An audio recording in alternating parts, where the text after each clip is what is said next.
Valmiki tiger reserve के जंगलों में प्राकृतिक रमणीय स्थलों का अनोखा संसार है।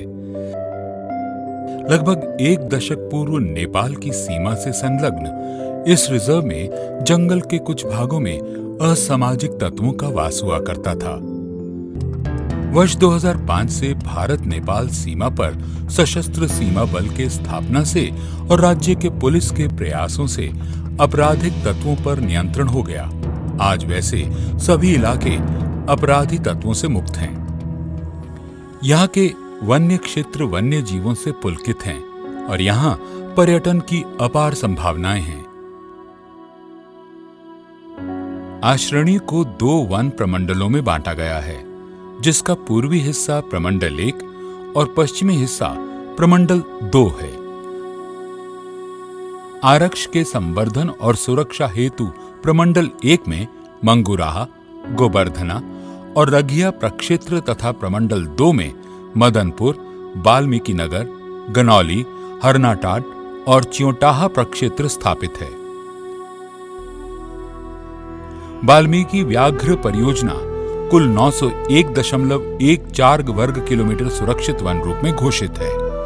इसमें 898.93 वर्ग किलोमीटर वाल्मीकि टाइगर रिजर्व के रूप में तथा इसी में 335.64 वर्ग किलोमीटर अति सुरक्षित क्षेत्र राष्ट्रीय उद्यान के रूप में घोषित है। वाल्मीकि टाइगर रिजर्व के उत्तर पूर्व में भारत नेपाल सीमा पर नेपाल का चितवन राष्ट्रीय उद्यान, पश्चिम में गंडक नदी और उत्तर प्रदेश का सोहगी बरवा वन्य प्राणी आश्रयणी और दक्षिण में कृषि योग्य भूमि से ये घिरा हुआ है। यह बिहार के खूबसूरत वनों में से एक है, जहां साल का स्वतः अंकुरित होना सामान्य है। साथ ही सोमेश्वर पहाड़ पर चीड़ भी नैसर्गिक रूप से पाए जाते हैं, जो बिहार के किसी और जंगल में नहीं है। बेंत की घनी और ऊंची पहाड़ियां, घास के विशाल मैदान बाघ और तेंदुआ के लिए उपयुक्त वास स्थल है। वन प्रशासन के प्रयासों से शाकाहारी जीवों की संख्या में काफी वृद्धि हुई है, जिससे बाघों की संख्या में अच्छी वृद्धि हुई है। कुशल प्रबंधन और निर्णायक पहल के कारण भी वाल्मीकि टाइगर रिजर्व में बाघों की संख्या बढ़ी है। वन निगम के नियंत्रण की अवधि में मदनपुर प्रक्षेत्र में कई घास के मैदान थे, जिसमें सागवान के पेड़ लगा दिए गए। हाल के दिनों में फिर से घास के मैदान विकसित किए जा रहे हैं।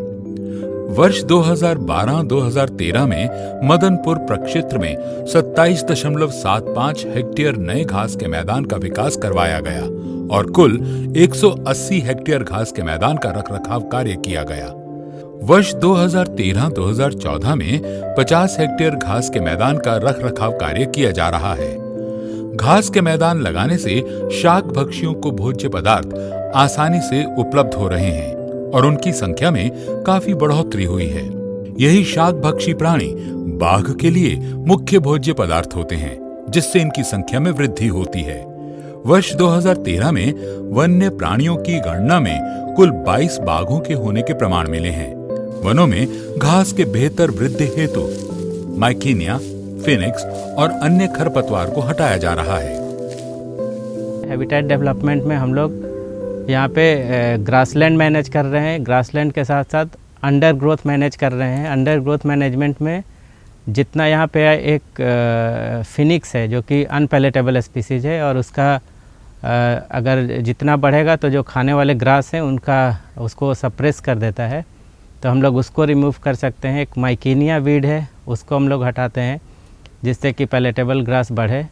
और ट्री के अंदर का जो सेडी पार्ट है, उसका भी हम लोग मैनिपुलेशन मैनेज करते हैं। उससे क्या होता है कि फ्रेश जो है ग्रास आता है और हमारा प्रोटेक्शन में भी उसका वाइडर व्यू ऑफ प्रोटेक्शन होता है। तो कोई भी अगर जो फ्रिंज पे हमारा रोड है, रोड के दोनों तरफ अगर कोई मूवमेंट किया है तो उसकी भी जानकारी हो जाती है। तो ये बेसिकली जो है हैबिटेट मैनेजमेंट जो ग्रासलैंड और हर्बीवोर को इम्प्रूव करने के लिए किया जा रहा है, जो कि इसी हर्बीवोर पे हमारा कार्निवोर, टाइगर, लेपर्ड ये सब डिपेंड करता है।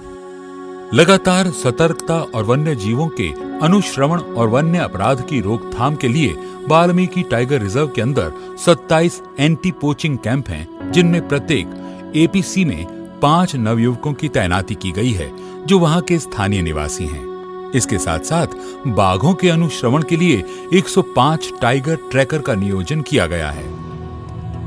ये सभी टाइगर ट्रैकर अहले सुबह और सूर्यास्त के समय जंगल में बाघों के द्वारा की गई गतिविधियों से संबंधित सूचनाएं प्रक्षेत्र पदाधिकारी को देते हैं। दिन में पेट्रोलिंग पार्टी का दल संवेदनशील जगहों पर गश्ती का कार्य करते हैं और सारी सूचनाएं प्रक्षेत्र पदाधिकारी तक पहुंचाते हैं। इस तरह के सभी कार्यों के लिए 135 व्यक्ति एंटी पोचिंग कैंप में, 100 पेट्रोलिंग पार्टी में और 105 टाइगर ट्रैकरों के रूप में नियोजित किए गए हैं। ये सभी नियोजित नवयुवक वाल्मीकि टाइगर रिजर्व जंगल सीमा से लगे गांव के निवासी हैं। इनका चयन शारीरिक जांच तथा शैक्षणिक योग्यता के आधार पर किया गया है। इस प्रकार वनवासियों को बहुमुखी रोजगार उपलब्ध करवाने की दिशा में सार्थक प्रयास के साथ साथ उनकी आर्थिक स्थिति को मजबूत बनाया गया है और इनके सहयोग से वन्य प्राणी संरक्षण के कार्य को उत्कृष्ट स्थान तक पहुंचाने के सफल प्रयास भी किए जा रहे हैं।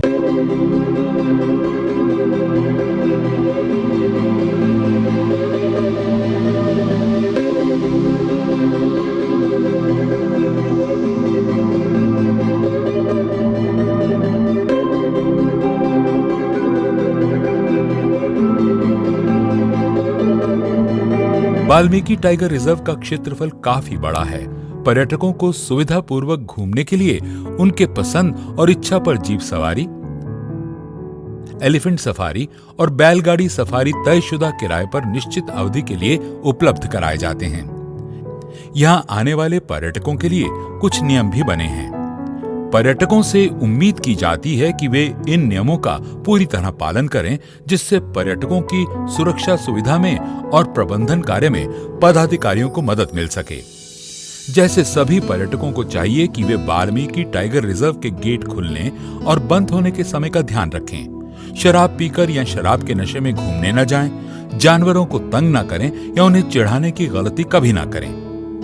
घूमने के क्रम में धूम्रपान करना, वाद्य यंत्र बजाना या गाना गाना, किसी भी प्रकार का शस्त्र या ज्वलनशील पदार्थ लेकर जाना सख्त मना है। जंगली जानवरों को मारना दंडनीय अपराध है, जिसके लिए 25,000 रुपए का जुर्माना और 7 साल तक की कैद हो सकती है। प्राकृतिक वनों में बाघों की संख्या मूलतः उसके जीवन के लिए उपलब्ध शिकार की मात्रा पर निर्भर है। हिरण जाति के जानवर, जंगली गो जातीय पशु और बनाएले सुअर बाघों के पसंदीदा आहार हैं। चीतल, सांभर, हॉक डियर, बाकिंग डियर, नीलगाय, भैंसा और जंगली सुअर यहाँ पाए जाने वाले वैसे वन्य प्राणी हैं जिन्हें बाघ अपना आहार बनाते हैं। इसके अलावा पालतू मवेशी भी बाघ का शिकार बनते हैं। वाल्मीकि में बाघ सबसे ज्यादा चीतल का सेवन करते हैं। उसके बाद क्रमशः घरेलू पशु, सांभर और जंगली सुअर का स्थान है। यहाँ लंगूर भी बाघ के भोजन में शामिल है। वाल्मीकि टाइगर रिजर्व के प्राकृतिक सौंदर्य में चार चांद लगाते हैं यहाँ बहने वाले सैकड़ों नदी नाले। ये सभी नदियां जनमानस और वन के लिए अति उपयोगी हैं।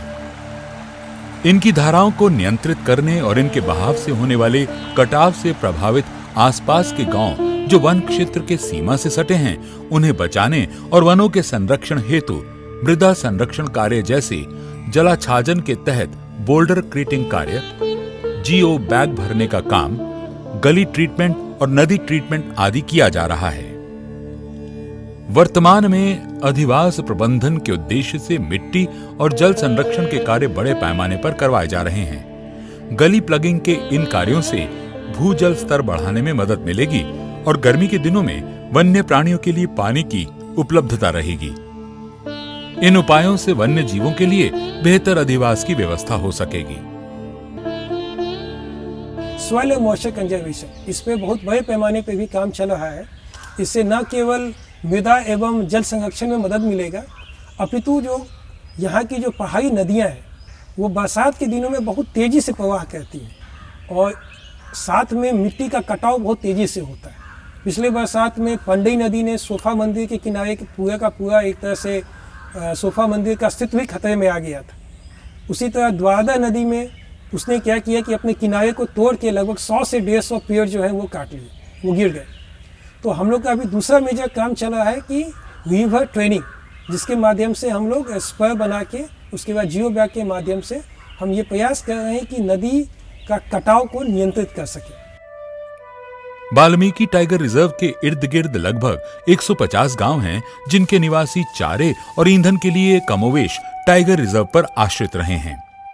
स्थानीय लोगों और प्रशासन के बीच झरता परता और हर संगाह घर संगाह को लेकर विवाद होता रहा है।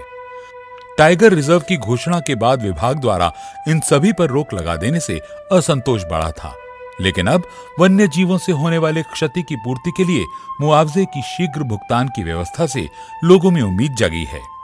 पर्यटन को समुचित बढ़ावा देने से स्थानीय गरीब लोगों को आर्थिक रूप से सुदृढ़ होने का अवसर मिलेगा और जंगल पर उनकी निर्भरता कम होगी।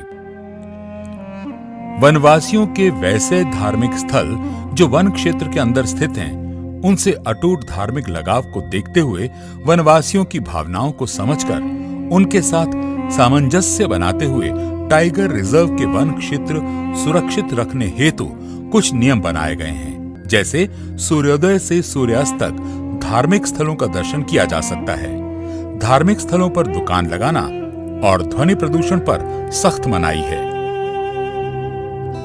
वन और वन प्राणियों के प्रति संवेदनशीलता और संरक्षण की प्रमुखता के साथ इसकी उपयोगिता से न्यायिक सेवा, स्कूली बच्चे, शिक्षक और प्रशासनिक सेवा के लोगों को भी अवगत किया जाता है, जिससे वे भी अपनी सहभागिता का महत्व समझ सकें, क्योंकि प्रकृति पर मनुष्यों के साथ साथ पेड़ पौधों और जीव जंतुओं का भी समान अधिकार है। इसलिए मनुष्य की जिम्मेदारी है इन बेजुबानों के दर्द को समझना, उनके लिए बेखौफ खेलने और मुस्कुराने की वजह बनना।